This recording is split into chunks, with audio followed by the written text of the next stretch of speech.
વિરામ બાદ આગળ વધી અન્ય સમાચારો તરફ તો અમદાવાદના સરદાર પટેલ આંતરરાષ્ટ્રીય એરપોર્ટ પર રૂપિયા 316 કરોડના ખર્ચે 3 વર્ષમાં નવા આંતરરાષ્ટ્રીય સ્તરના બીજા ટર્મિનલનું ઉદ્ઘાટન કરવામાં આવ્યું હતું। ગઈકાલના રોજ થયેલા ઉદ્ઘાટન પ્રસંગે નાગરિક ઉડ્ડયન મંત્રી પ્રફુલ્લ પટેલ તથા મુખ્યમંત્રી નરેન્દ્ર મોદી, કેન્દ્રીય રાજ્યમંત્રી દિનશા પટેલ, ઉર્જા રાજ્યમંત્રી ભરત સોલંકી, તુષાર ચૌધરી તથા મેયર કાનાજી ઠાકોર ઉપસ્થિત રહ્યા હતા। ઉદ્ઘાટન પ્રસંગે નાગરિક ઉડ્ડયન મંત્રી પ્રફુલ્લ પટેલે જાહેરાત કરી હતી કે આગામી 15 ઓગસ્ટના રોજ જાહેર જનતા માટે આ ટર્મિનલ ખુલ્લું મૂકવામાં આવશે। આ ટર્મિનલ માત્ર ડોમેસ્ટિક નહીં પરંતુ આંતરરાષ્ટ્રીય વિમાની સેવાઓ પણ ઉપલબ્ધ કરશે। મુખ્યમંત્રી નરેન્દ્ર મોદી સહિત ગુજરાતના મહાનુભાવોએ અમદાવાદથી લંડન વચ્ચેથી સીધી ફ્લાઇટ ફરીથી શરૂ કરવાની માંગણી કરી હતી, જેનો તત્કાળ પ્રતિસાદ આપતા પ્રફુલ્લ પટેલે ઓક્ટોબરથી આ ફ્લાઇટ શરૂ કરવાની જાહેરાત કરી હતી। અત્યાધુનિક યંત્રોથી સુસજ્જ અને આધુનિક આ એરપોર્ટ ટર્મિનલે 1600 જેટલા મુસાફરો હેન્ડલ કરવાની ક્ષમતા ધરાવે છે। આંતરરાષ્ટ્રીય સ્તરની સુવિધા ધરાવતા ટર્મિનલમાં આંતરરાષ્ટ્રીય અને ડોમેસ્ટિક એરપોર્ટ ટર્મિનલો વચ્ચે મુસાફરોને આવવા જવા માટે અંડરગ્રાઉન્ડ ટર્મિનલનું નિર્માણ કરાયું છે। જોકે મુખ્યમંત્રી મોદીએ એરપોર્ટ ખાતે ટેક્સી સ્ટેન્ડની સાથે ઓટો રિક્ષા સ્ટેન્ડને પણ મંજૂરી આપવા રજૂઆત કરી હતી। રાજકોટ, વડોદરા, સુરત જેવા એરપોર્ટને વિકસિત કરી રાજ્યમાં સ્થાનિક વિમાની સેવા શરૂ થઈ શકે તેવું નાગરિક ઉડ્ડયન મંત્રીએ જણાવ્યું હતું।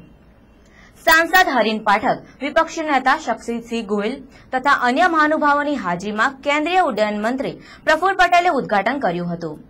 અમદાવાદના સાંસદ હરીન પાઠકે પોતે બ્રાહ્મણ છે અને બ્રાહ્મણ દક્ષિણામાં પોતાને માંગવાનો અધિકાર છે તેમ કહી જણાવ્યું હતું કે એરપોર્ટ ઉપર સરદાર પટેલની વિશાળ પ્રતિમા પણ મૂકવી જોઈએ। જોકે પ્રફુલ્લ પટેલે તેમની આ માંગણી તાત્કાલિક સ્વીકારી અને આગામી થોડાક સમયમાં જ અહીં એક વિશાળ સરદાર વલ્લભભાઈ પટેલની પ્રતિમાનું અનાવરણ કરાશે તેમ જણાવ્યું હતું। આ ઉદ્ઘાટન પ્રસંગે અનેક નેતાઓએ પોતાની માંગણીઓ ઉદ્ઘાટક પ્રવચનમાં રજૂ કરી હતી। જોકે પ્રફુલ્લ પટેલે પણ તેમની દરેક માંગણીઓ સંતોષી યોગ્ય જવાબ આપ્યો હતો। જોકે પ્રફુલ્લ પટેલના આ જવાબથી તમામ નેતાઓ સંતુષ્ટ જણાઈ આવ્યા હતા।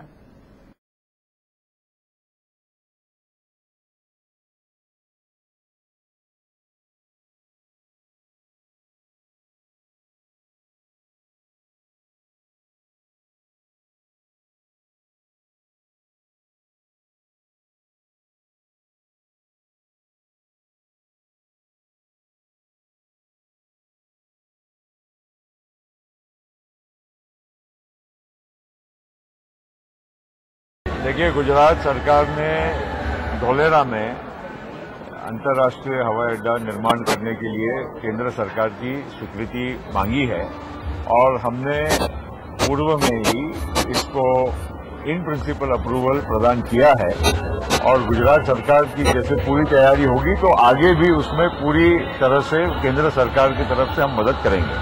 सर, ये जो नए नॉन मेट्रो एयरपोर्ट डेवलप किए जा रहे हैं, क्या डेवलपमेंट फीस वगैरह लगाई जाएगी वहाँ पे? किस तरह से खर्चा? देखिए, प्रत्येक नया टर्मिनल निर्माण जहाँ होता है, जैसे रोड पे टोल लिया जाता है, उसी प्रकार से कुछ समय तक डेवलपमेंट फी पर यात्री को डोमेस्टिक और इंटरनेशनल में सभी एयरपोर्ट्स पे लगाई जा रही है और इसमें इस मॉडल में कोई भी प्रकार से मैं समझता हूँ कि कोई किसी को आपत्ति नहीं होनी चाहिए, क्योंकि टिकट की मात्रा में डेवलपमेंट फी कोई बहुत ज्यादा नहीं होती है।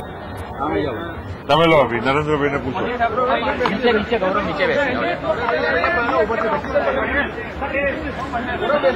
गुजरात ने अलग से एक सिविल एविएशन कंपनी का निर्माण किया है। भविष्य में गुजरात में अंबाजी, द्वारका, सोमनाथ, पालिताना इन स्थानों में यात्रियों को सुविधा मिले, इसलिए नए छोटे एयरपोर्ट निर्माण करने की योजना है। करीब 11 नए एयरपोर्ट बनाने की योजना है। हम चाहते हैं कि गुजरात में जिलों के बीच भी हवाई सफर शुरू हो, कहीं सूरत से भावनगर जाते हो, अहमदाबाद से भुज जाते हो, ऐसी व्यवस्थाएं विकसित हो, उस दिशा में हम प्रयास कर रहे हैं। हम एक आधुनिक नया इंटरनेशनल एयरपोर्ट की दिशा में भी सोच रहे हैं और मैं मानता हूं कि जिस तेजी से गुजरात का विकास हो रहा है उसमें स्वाभाविक रूप से हवाई उड्डयन की संख्या भी बहुत बढ़ रही है। साथ साथ हम इस पक्ष के भी हैं कि अहमदाबाद के सिवाय भी और भी इंटरनेशनल एयरपोर्ट होने चाहिए, चाहे बड़ौदा हो, राजकोट हो, भुज हो, ताकि विदेशों में गुजरात के लोग जो बस रहे हैं उनकी आने जाने की मात्रा भी बहुत रहती है, उनको भी उसका लाभ मिलेगा। गुजरात हेल्थ टूरिज्म की दिशा में भी काफी प्रगति कर रहा है, तो स्वाभाविक है कि जो विदेशों से हेल्थ के लिए जो आते हैं उनको अगर पहुंचने की सुविधा सरल होती है तो उनको आने की भी सुविधा मिल जाती है। तो उस दिशा में भी प्रयास होना चाहिए, ये भी मैंने भारत सरकार से प्रार्थना की है।